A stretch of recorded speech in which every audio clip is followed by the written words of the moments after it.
Hai, perkenalkan, saya Lailani Sabrina dengan NIM 2104113939 dari kelas Ilmu Kelautan A. Perubahan zaman yang kita rasakan selalu menghadirkan kemajuan, salah satunya pada teknologi. Pada masa sekarang, teknologi selalu berkaitan erat dengan kehidupan sehari-hari.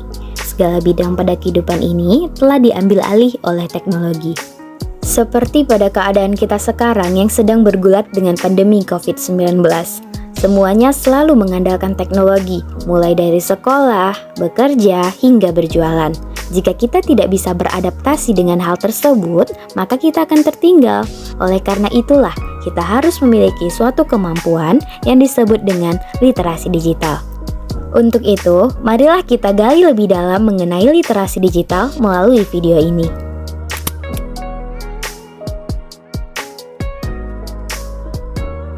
Konsep dari literasi digital sendiri sudah muncul cukup lama, tepatnya sejak tahun 1997 yang dipelopori oleh tokoh bernama Paul Gilster. Di mana konsep literasi digital berakar pada literasi komputer dan literasi informasi. Lalu, mengapa literasi digital itu ada? Yakni karena akan adanya kebutuhan terhadap teknologi yang semakin tinggi. Jika kita menggunakan alat teknologi seperti gadget, tanpa adanya pemahaman mengenai digital yang tepat, maka akan menimbulkan hal buruk yang akan berdampak bagi diri sendiri maupun orang di sekitar. Mari kita lanjut ke poin berikutnya, yakni pengertian. Menurut Paul Gilster 2007 mengatakan bahwa literasi digital merupakan suatu kemampuan untuk memahami dan menggunakan informasi yang didapatkan dari berbagai sumber. Sedangkan menurut Common Sense Media berpendapat bahwa literasi digital itu mencakup adanya 3 kemampuan yang berupa kompetensi pemanfaatan teknologi, memaknai dan memahami konten digital, serta menilai kredibilitasnya, meneliti dan mengkomunikasikan dengan alat yang tepat. Jadi dapat kita simpulkan bahwa literasi digital adalah suatu kemampuan seseorang dalam menggunakan serta memahami cara dari teknologi itu bekerja, dan juga dapat melakukan sesuatu dengan proses berpikir kritis untuk mengevaluasi, menggunakan, dan memanfaatkan informasi yang didapat dari berbagai sumber digital secara benar, cermat, beretika, dan penuh tanggung jawab, sehingga kita dapat menerima dampak baiknya yang kelak sangat berguna dalam kehidupan sehari-hari kita. Poin berikutnya berupa manfaat. Menurut Brian Wright dalam karya infografisnya yang berjudul Top 10 Benefit of Digital Literacy, Why You Should Care About Technology 2015 yang berisi 10 manfaat dari adanya literasi digital, yakni sebagai berikut. 1. Menghemat waktu.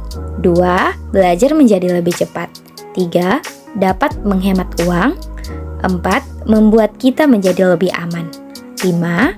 Kita dapat memperoleh informasi terkini. 6. Kita akan selalu terhubung dengan media digital. 7. Membuat keputusan yang lebih baik. 8. Dapat membuatmu bekerja. 9. Kita dapat menjadi lebih bahagia. Dan yang terakhir, dapat mempengaruhi dunia kita.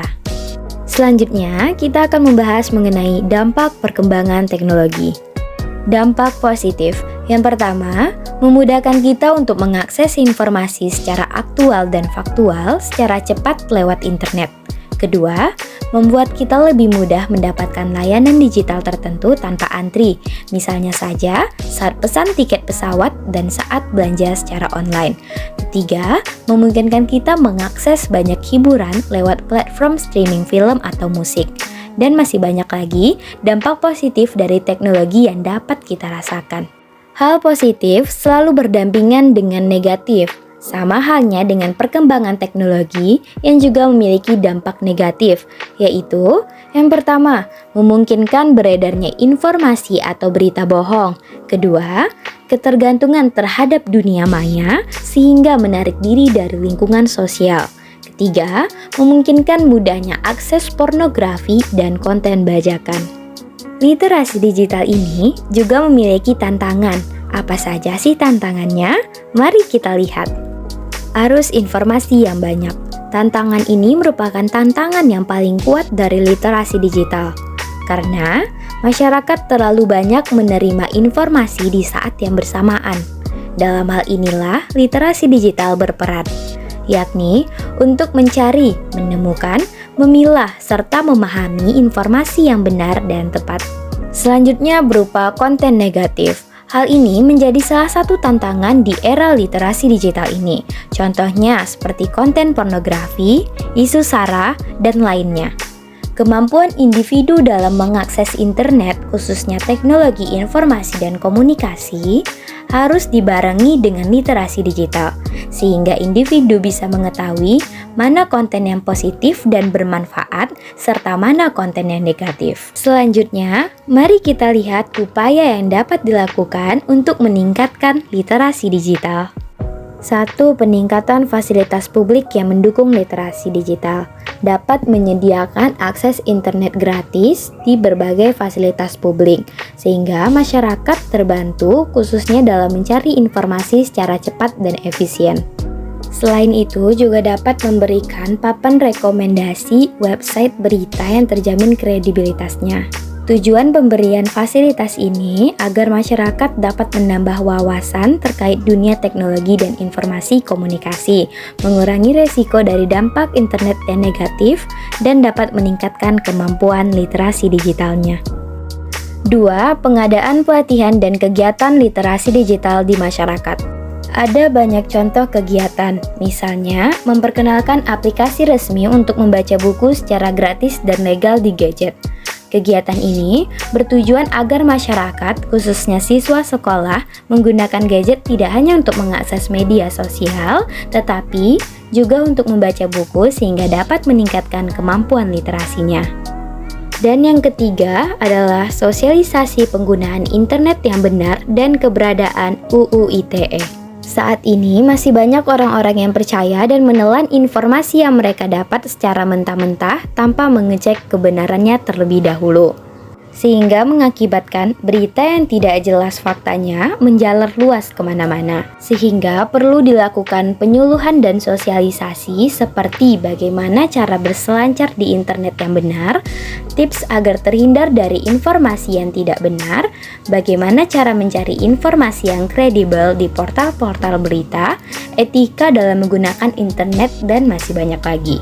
Selain itu, masyarakat juga perlu diberi informasi terkait keberadaan Undang-Undang Nomor 19 Tahun 2016 tentang informasi dan transaksi elektronik atau yang biasa disebut dengan UU ITE.